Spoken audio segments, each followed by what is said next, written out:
Hi, I'm Ben, and this is something that I did once years ago, like years ago, but now since I have an editing thing that I can use on the internet, I can actually finally do this. I'm doing the top 15 movies I'm anticipated to see. Now, before I get started, there might be some movies that are not in the order you might put them in. You might be like, well, I'm more excited for this movie than this movie than this movie. Remember, this is my own personal list. It's just what I'm excited for, and I list them in an orders of what I'm really excited for. Now there might be some movies that are like, oh, you're excited for this movie but not this. Why isn't this movie on the list? Why isn't this movie on the list? Well, I'm sorry. This is my own video, and if you're really excited, I'm really happy for you of what kind of movie you're really excited for. But this is the movie these are the movies I'm listing that I'm anticipating, and so here we go. Okay, so this is the top 15 movies that I'm really anticipated to see. So let's begin. Number 15, Rebel Moon. I don't know if you heard about this movie, but it's a movie going to be directed by Zack Snyder. And it's going to be a space adventure about a young woman who tries to ask warriors from other planets to help them from a tyrannical army trying to invade her colony. Now that sounds cool, and I saw some concept art, and it looked really interesting. I like the set photos. This looks really cool. It's gonna come out in December, but I'm still really excited to see what might happen. I like the design. I've always been a big fan of big space adventures epics, so I'm really excited to see what's gonna happen here. And number 14, Dune Part 2. Now, I really liked the first Dune movie. I thought that one was really interesting. I like the sci-fi and the stuff, and I really like to get into like Dune, and I like to see what's going to happen in Chapter 2. Because he walks in the desert and leaves with the Zendaya character, and I'm really excited to see what happens next. I like the world building, I like the sand creatures, I like the actors, the casting. I'm really excited to see what happens next. This tries to be more faithful to the book, which the original movie, which I haven't seen. I hear polarizing opinions on the original Doom movie. I heard people don't like it because it's not like the book. I hear people enjoy it ironically. I hear there's people that do enjoy it, so but I haven't seen the original Dune. But I really like the new Dune movie, and I'm excited to see what happens in part 2. Okay, so number 13, Elemental. I think this movie looks really cute. It's a Pixar anime movie about the world being different elements like cloud creatures, and this one's like a romance between a water elemental and a fire elemental. I think that's cute. And is it just me, or does the fire elemental and the whole romance kind of remind you a bit like Finn and Flame Princess from Adventure Time? I think that's kind of cute. I really like to see this. I like the boy and girl character, the water and fire character. I really like to see what happens next. It looks really cute. It looks really romantic. I can't wait to see that one. And number 12, Aquaman: The Last Kingdom. This movie has been delayed a few times. It was originally going to come in 2020, then 2021, then 2022, and now 2023. At the end of 2023, heck, I actually heard Jason Momoa said that he couldn't voice Knuckles the Echidna in Sonic the Hedgehog 2 because due to scheduling issues with Aquaman too. But yes, I'm really excited to see this. I love the big sci-fi mix with fantasy elements. I really did enjoy the first one. I heard there's people were a bit in between with the first one, but I really like to see what happens next. I like Jason Momoa as Aquaman. I like to see what's going to happen in this movie. It looks pretty neat, and I think I should do some more research. Hold on. Okay, let's see. Because all I know is that they find a lost. Okay, so I think Batman's gonna be in it.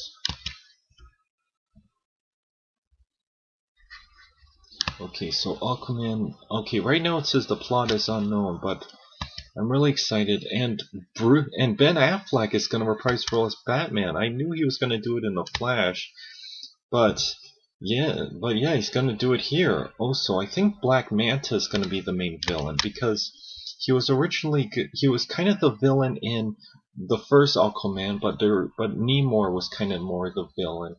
I mean, not Namor. Orm. What even?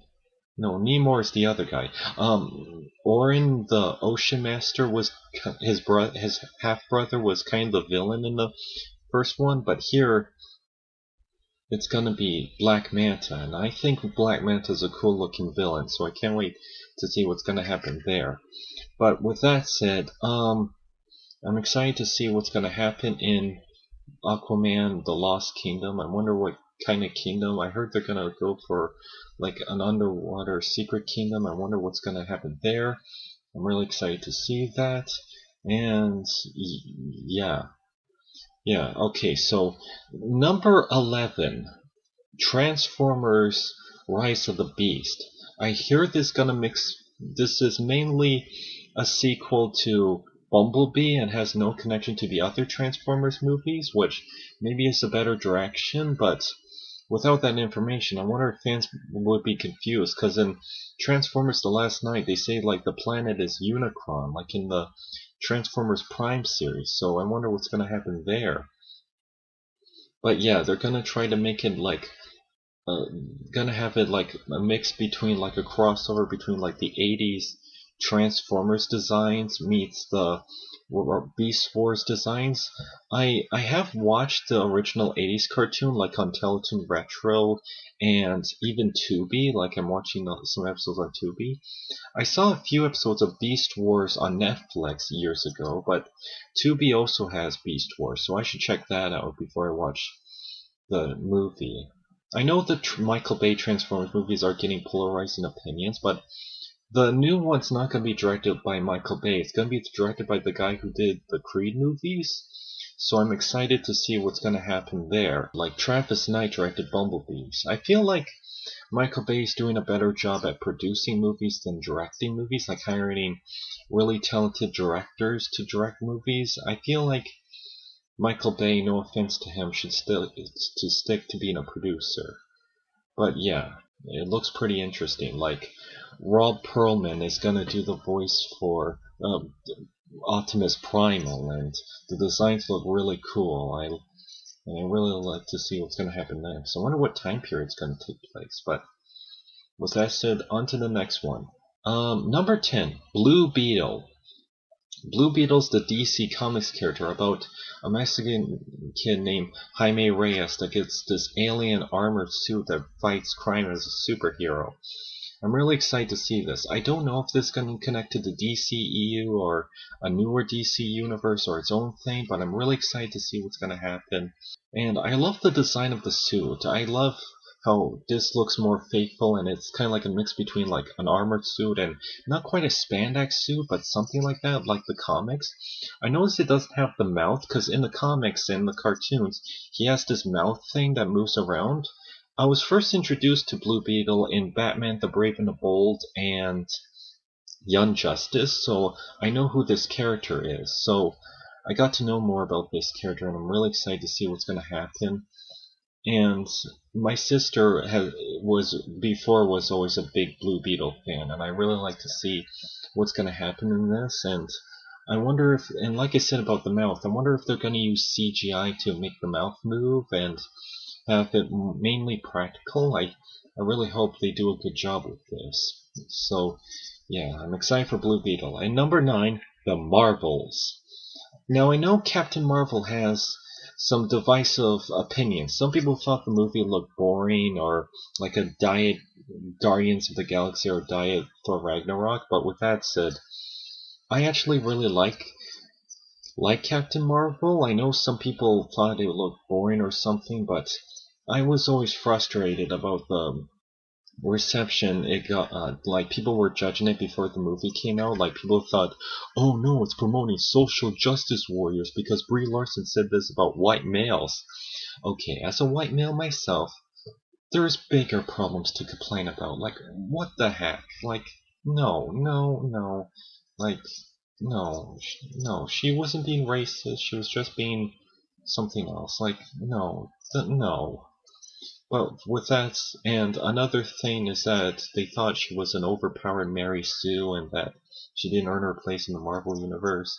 She actually did a good job. She had her limits, and I like to see what's going to happen for Captain Marvel and Brie and Carol Danvers. Now, they're going to have Miss Marvel, Kamala Khan, and I really like the show Miss Marvel, and I like to see what she's going to happen in the movie. But here's a frustrating thing about the Disney Plus series, because they're connecting them to the movies, but because as much as I love the Marvel Cinematic Universe, the main problem people had were like you have to watch this movie to understand this movie to understand this movie to understand this movie. Like, yeah, but now you have to watch Disney Plus series. Like, my sister's problem with Doctor Strange Into the Multiverse of Madness is that she said if you haven't seen WandaVision, you'll be totally confused. So yeah, people have to sign up for a streaming service to understand elements in the movie. I really hope they do like previously on, like you know how in shows when they do a two-parter or a story arc, they do previously on this. I hope they do like a recap of what happened in Ms. Marvel and a little recap what happened in WandaVision, so we can get to know the other characters. And Photon might be in there. She's a cool lady with a big poofy hair and a black and white suit. I actually own a comic of her where she was called Captain Marvel, and I really am excited to see what's going to happen here. And this looks really cool. Cool. And I like to see the aliens and stuff. Also, the Kree are responsible for creating the Inhumans. And you know how Black Bolt made an appearance in Doctor Strange Into the Multiverse of Madness? Well, I hope they don't do anything that would connect to to that Inhumans TV show, because the Inhumans TV show was hated, and I hope they try to make that show non-canon and create their own Inhumans for the movie. I really would wish they would do that, because the Inhuman comic line was cancelled, and because the show did a terrible job, and they even kind of retconned the Inhumans from ever existing. I actually heard they didn't even bring them up in the comic because of how much the characters were hated in the show. But I hope the Marvels could fix that. But I don't know. I could be wrong. The Inhumans might not appear in the Marvels. But I'd like to see what's going to happen with Kamala Khan, Miss Marvel, Captain Marvel, and I'm guessing Photon. They changed her name. She might get a different name, but who knows what would happen. Okay, and now number 8, Indiana Jones and the the Duels of Destiny. I've been an Indiana Jones movie since for a long time. I owned the original movies when I was a kid. I loved watching those, even when they got a bit violent. Like my family was like, "Don't look, don't look," when it got to the gruesome parts. But I loved Indiana Jones. I loved the opening to the first one where he steals that golden statue thing and he runs away and being chased by that ball. I love the Indiana Jones movies. I heard some people didn't like Kingdom of the Crystal Skull. I saw it when I was like 12 or 13, and I I love seeing like aliens and spaceships in an Indiana Jones movie. But a lot of fans were like, there were spaceships and aliens in an Indiana Jones movie? Oh. But I guess it didn't match with the other things that Indiana Jones faced, so I guess aliens were too different from an idea. I still kind of like Indiana Jones and the Kingdom of the Crystal Skull. The CGI may not have hold up very well, and yeah, the nuke the fridge thing was kind of ridiculous. But I'm hoping this one will be good. I'm really excited with this. I heard this is going to take place in the 70s, I believe, or the 60s? 60s or 70s? Or 80s. But I'm really excited to see what's going to happen. I am prepared that they might kill off Indiana Jones, because the guy who's directing this also directed Logan, and if you remember what happened at the end of Logan, the Wolverine movie. Yeah, and the dude's getting old, and he asked Han Solo get killed off in Force Awakens. So so yeah, he wanted to retire from that kind of character. So I think he wants to retire from action movies and Indiana Jones. So be prepared. There is a chance because like I said, it's the guy who directed Logan's gonna direct this, and so be prepared for what's gonna happen. That they might kill off Indiana Jones, but hopefully this is like a very good note to end Indiana Jones. Like this is the best way to end the movie series. There is like 5 movies and that's it. Like maybe they might do a reimagining. I don't know, but whatever. We still have the originals, and I'm really excited for this movie, and hopefully whatever happens happens. Like they might not kill off Indiana Jones. There's a chance because Harrison Ford wants to retire from those kind of characters, and there is a chance, and well, we have to see and find out. Okay, so number 7, Shazam: Fury of the Gods. I saw the new trailer. I'm really excited to see this. I love the first Shazam movie. I think the battles look great. I don't know what kind of DC universe this is gonna take place in between, but it might take place in its own separate universe. But I'm really excited. I love Zachary Levi as Shazam. I love the action. I love the concept of a kid who becomes a superhero. I love the imagination. I'm really excited to see this. I mean, you're gonna see Shazam fight a dragon, like a superhero fighting a dragon. Like that's awesome. But yeah, it looks like a really cute movie, and really action, really scary, and really kick butt. I can't wait to see what's gonna happen next. Okay, so number 6. This is gonna be a polarizing movie because Ezra Miller is facing controversy. But number 6. Yep, The Flash. Okay, so I don't know, because I don't know if I should address the elephant in the room, but yeah, Ezra Miller. He faced a lot of controversy that I really don't want to get into, but I kind of don't want to think about that. I just want to watch The Flash and just see Michael Keaton come back as Batman and just enjoy a Flash movie. And I'm not saying, but like I don't know what to feel. Like what he did was really wrong, but I think he paid his debt, and hopefully that we can see, and hopefully we can look past this and just watch a good Flash movie, and just enjoy the movie of the Flash and the good people that worked this, and the good cast actors who worked on this, and see what's gonna happen. But let's not think of what Ezra Miller did, and just think of just the Flash movie.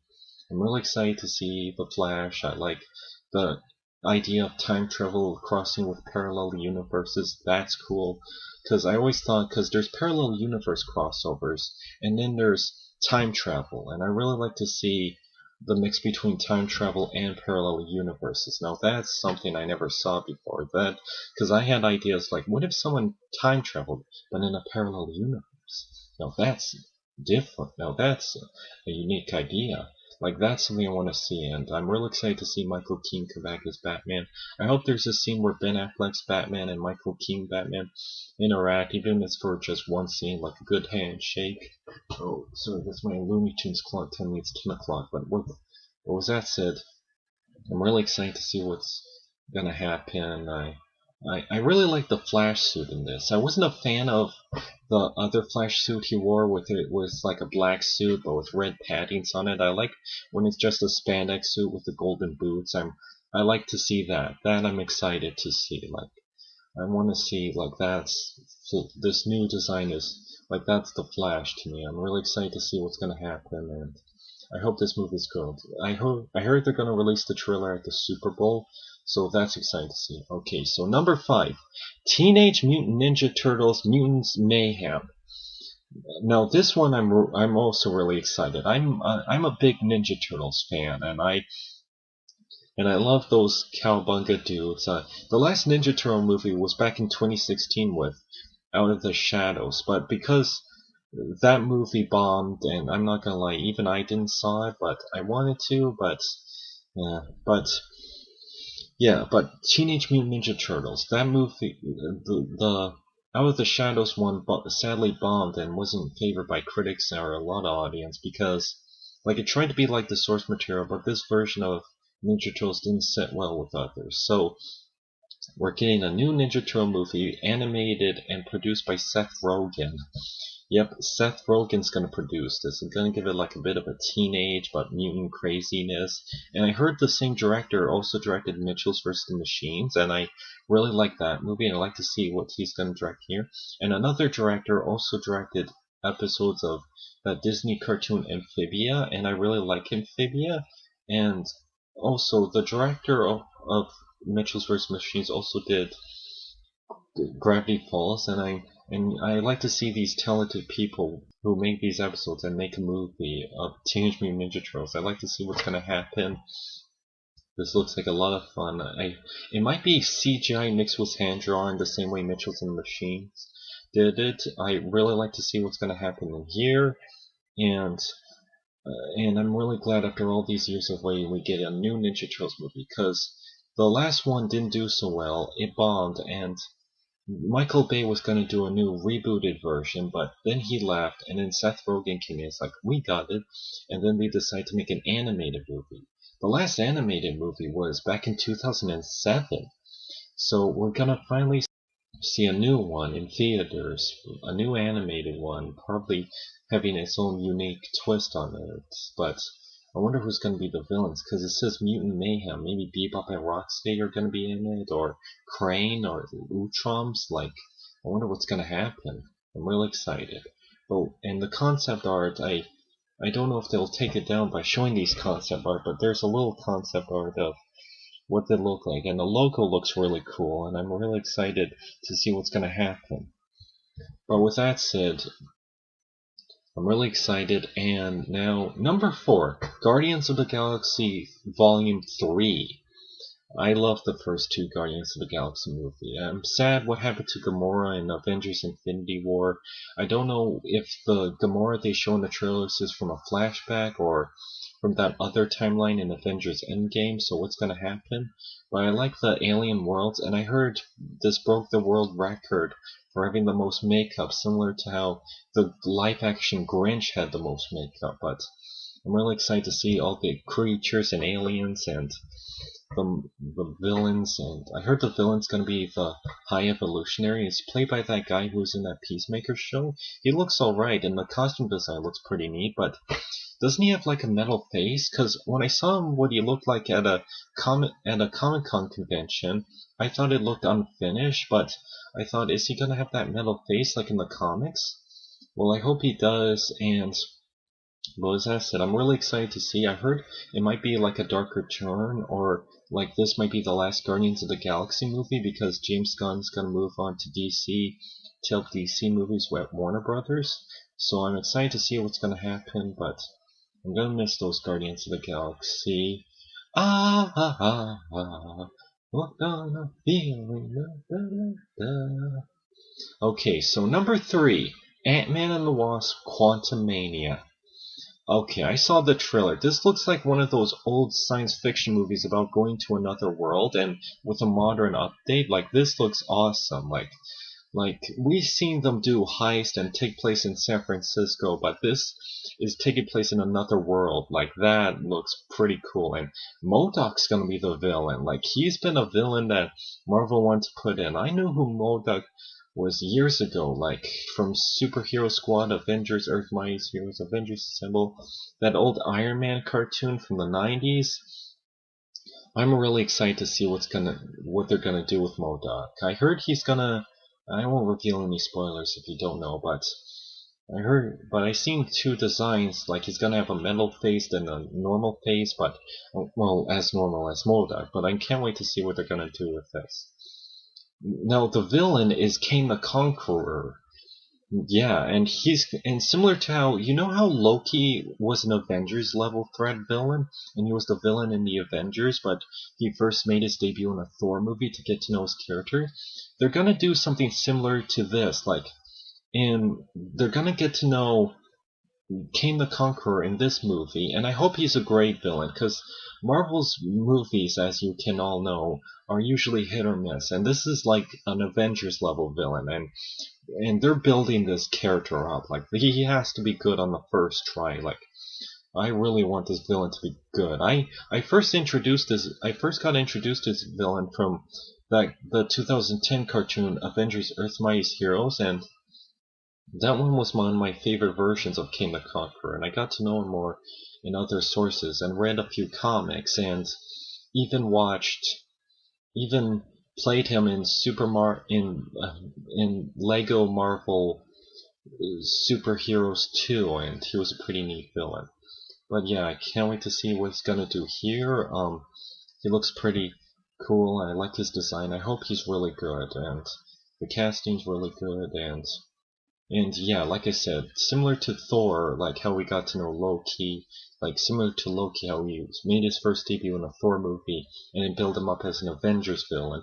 They're gonna do something similar here. Like, we get to know him here in this movie, and then he's gonna be an Avengers level threat villain. But I wonder what's gonna happen. Like, what's gonna happen to Ant-Man? I hope they don't kill anyone off. That's gonna be sad, but chances are it might happen. Like, people are worried about that. But yeah, I'm excited to see all these casts. I like this world, this strange world they created, not to be confused with another movie called Strange World. But yeah, it looks really awesome, and I can't wait to see it. Okay, and number 2, Spider-Man Into the Spider-Verse. Across the Spider-Verse. Yeah, Spider-Man Across the Spider-Verse. I love the first one. But to be honest, as much as I love the first one and it's up there as one of my favorite movies, the animation's phenomenal, the characters are great. I love the whole concept of the multiverse with seeing different versions of yourself, so I kind of want to see like them traveling to other universes, and they're gonna do that, and we're gonna see different genres of animation. That's brilliant. I heard the director directed Soul and also directed, and one of the two directors also directed a lot of great episodes of Justice League, Legend of Korra, and Voltron, Legendary Defenders, and with some great talent like that, I'm excited to see what's going to happen. I haven't seen Soul, I heard great things about it, but with those talented people, I hope we're in for a treat. But yeah, and number 1, the number 1 movie, you probably might have guessed if you saw my shirt, the Super Mario Brothers movie. Okay, hear me out. I know that Chris Pratt is voicing Mario. I know that, and instead of Charles Martinet, as much as I like that better, but with that said, I've been excited for a Mario movie for years. Like, I've been playing Mario since I was like 10. I love Super Mario Brothers. I love everything about them. I love the games I played. I love everything. And I've been wanting to make a Mario movie myself because I always had fantasy of being a filmmaker, and I thought I'll make a Mario movie when I'm older. I'll make a Mario movie when I'm older, and I'm really excited. But I missed out on that, but I didn't know how to become a filmmaker at a young age, and don't know how to right now, but I think a lot of people are trying to figure that out. But I'm excited to see what they're gonna do with it. The directors are by the same people that did Teen Titans Go to the movies and Teen Titans Go, but I think with that level of meta humor, because that might not work with Teen Titans, but I hope that works with Super Mario Brothers. I love the trailers, I love the casting, like Jack Black as Bowser, open the gate! And Chris Pratt, I'm gonna give Chris Pratt a chance. There are moments where he tries to do a bit of a Mario voice, like wahoo, and ha ha ha ha, and oh, there's birds and dress floating here, so I'm excited to see what's gonna happen. But I've been excited for a Mario movie since I was really little. The only Mario movie we had was that live action 1993 movie, and I'm really excited to see what's gonna happen in this movie. I hope I get to see it, and I love Super Mario Brothers. So that's my list of the top 15 movies I'm anticipated to see. Sorry if this was like 30 minutes or so. I might edit it a bit. I might edit it a bit so it can look like less maybe. But yeah, I hope you enjoyed this video. I hope you're excited for this movie. What movies are you excited to see? And see you next time.